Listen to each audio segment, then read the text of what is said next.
Hello, this is iRELATE, where you learn everything about building successful and fruitful relationship and marriages with Kenny Ajibade, the relationship man. Hello, I believe you're wondering why I am in the dark. Being in the dark is exactly how it feels like when you lack understanding.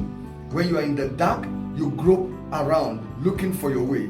You stumble on things. That's exactly what is happening when we don't have an understanding. In the marriage institution today, one of the major causes of marital failure has been found to be a lack of understanding what marriage is. Without understanding what marriage is, we are bound to make mistakes. We are bound to commit error, and all this is resulting in the large number of divorces that we are having today, marital pressures, and all sorts of problems. But if you can come out of the dark, you will feel what the difference is, and you can succeed in your marriage.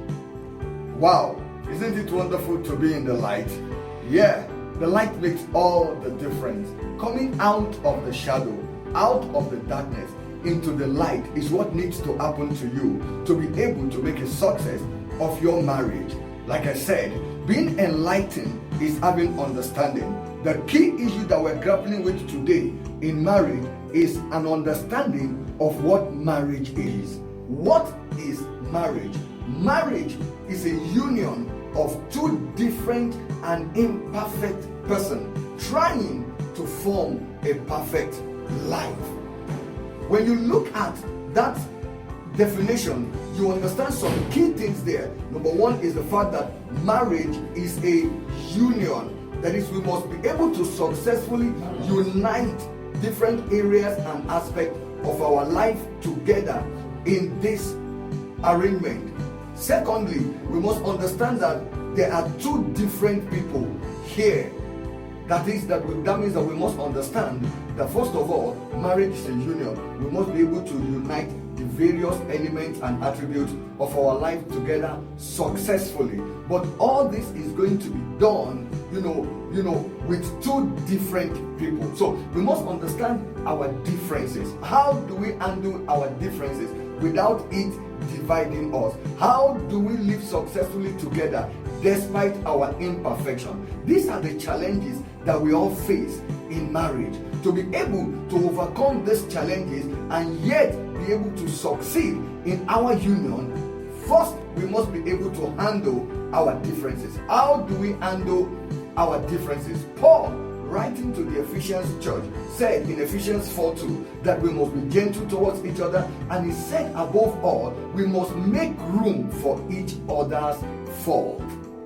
That is, in your mind, you must be able to accommodate the differences that the two of you are bringing to the table. How do we succeed despite our differences? How does our difference not divide us? This is one of the major challenges that we face in marriage. To be able to handle our differences, there are three things that we must be able to do. There are three capacities that we must develop.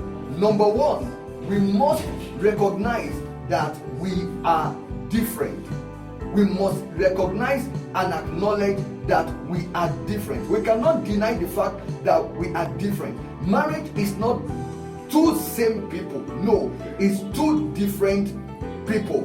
And so we must understand that we are different and acknowledge that. Number two, we must celebrate our differences. Variety is said to be the spice of life. Our differences helps us to bring different dimensions into the union that makes the union colorful and wonderful. But without celebrating those differences, it becomes a problem to us. So we must celebrate our differences. I must celebrate my spouse's difference, and my spouse must celebrate my difference from her. And the two of us, celebrating this difference helps us to enjoy it. Number three, we must be able to do life together despite our differences. It should not divide us. These are the three major elements that we must develop to be able to handle our differences successfully in marriage. Next time we're going to continue this series as we look at how to handle our imperfection successfully, how to live successfully with an imperfect person. My name is Kenny Ajibade. I am your relationship man. Thank you for watching.